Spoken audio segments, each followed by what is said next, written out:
Hello दोस्तों। हंसी एक ऐसी चीज है जो पल भर में इंसान को हल्का कर देती है। लेकिन क्या आपने कभी सोचा है कि जो इंसान हमें रोज हंसाता है, क्या उसकी अपनी जिंदगी भी उतनी ही हंसी से भरी होती है? आज हम बात करने वाले हैं एक ऐसे कलाकार की जिसके किरदारों ने भारतीय टेलीविजन को नई पहचान दी, जिसने अपने अभिनय से कॉमेडी को सिर्फ मजाक नहीं बल्कि एक कला बना दिया। आज की कहानी है सुनील ग्रोवर की, एक ऐसा कलाकार जिसने शोहरत को चुना लेकिन आत्मसम्मान को कभी नहीं छोड़ा। बचपन, जहां से हंसी ने जन्म लिया। सुनील ग्रोवर का जन्म 3 अगस्त 1977 को हरियाणा के सिरसा नाम के एक छोटे से शहर में हुआ। ये कोई फिल्मी परिवार नहीं था, ना ही कोई कला से जुड़ा माहौल।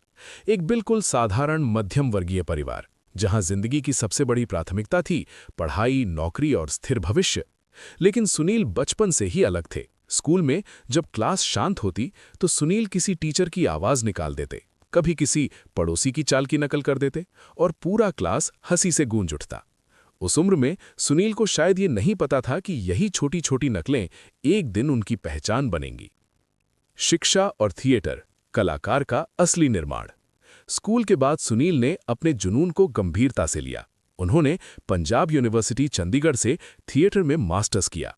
थिएटर उनके लिए सिर्फ अभिनय सीखने की जगह नहीं थी, बल्कि आत्मानुशासन की पाठशाला थी। घंटों की रिहर्सल, कम बजट के नाटक, बिना नाम बिना शोहरत का मंच। लेकिन यहीं सुनील ने सीखा कि किरदार को कैसे जिया जाता है।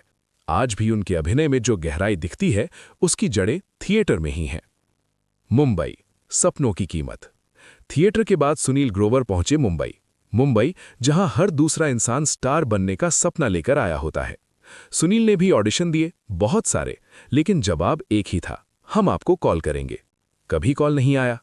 इस दौर में उन्होंने छोटे टीवी रोल किए, रेडियो में काम किया, वॉइस ओवर दिए और कई बार खुद से सवाल भी किया, क्या मैं सही रास्ते पर हूं? लेकिन सुनील ने हार नहीं मानी। रेडियो मिर्ची और आवाज की पहचान। बहुत कम लोग जानते हैं कि सुनील ग्रोवर की आवाज पहले रेडियो पर मशहूर हुई। रेडियो मिर्ची पर उन्होंने कई किरदार निभाए। यही उनकी कॉमिक टाइमिंग और आवाज की ताकत लोगों तक पहुंची। ये वो दौर था जब पहचान नहीं थी, लेकिन तैयारी पूरी थी। टीवी करियर की शुरुआत। धीरे धीरे सुनील को टीवी पर छोटे मौके मिलने लगे। शो भले ही छोटे थे, लेकिन हर रोल में उन्होंने जान डाल दी। यही वजह थी कि इंडस्ट्री में उन्हें एक सीरियस परफॉर्मर के तौर पर देखा जाने लगा। गुत्थी, किस्मत का बड़ा मोड़। 2013 में आया एक show comedy nights with Kapil, और इसी शो में जन्म हुआ गुत्थी का। महिला वेश, बेहद बेबाक बातें और बिना डर सुपरस्टार्स की टांग खींचना। गुत्थी लोगों के दिलों में बस गई।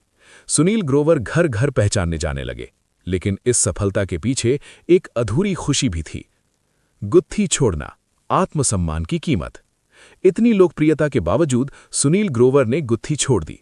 क्यों? क्योंकि वो किरदार अब उनकी कला को सीमित करने लगा था। ये फैसला पैसे के खिलाफ था, लेकिन आत्मसम्मान के पक्ष में। बहुत कम लोग इतनी हिम्मत कर पाते हैं। डॉक्टर मशहूर गुलाटी, नई उड़ान। इसके बाद आया डॉक्टर मशहूर गुलाटी। ये किरदार गुत्थी से अलग था, लेकिन उतना ही दमदार। इसने साबित कर दिया कि सुनील सिर्फ एक हिट किरदार नहीं, बल्कि खुद एक ब्रांड है। कपिल शर्मा विवाद। 2017 का विवाद मीडिया में खूब उछला, लेकिन सुनील ग्रोवर चुप रहे। उन्होंने शांति से दूरी बनाई और आगे बढ़ गए। यही उनकी सबसे बड़ी ताकत है। फिल्मों और गंभीर अभिनय। फिल्मों में पटाखा, भारत, तांडव, इन किरदारों ने लोगों की सोच बदल दी। सुनील ग्रोवर सिर्फ हंसाने वाले कलाकार नहीं, एक सशक्त अभिनेता हैं। एंडिंग, सीख। सुनील ग्रोवर की कहानी हमें ये सिखाती है कि कभी-कभी पीछे हटना असल जीत होता है। अगर आप भी अपने सपनों और आत्मसम्मान के बीच फंसे हैं, तो सुनील ग्रोवर को याद रखिए। वो आज भी हंसाते हैं, लेकिन खुद को बेचकर नहीं।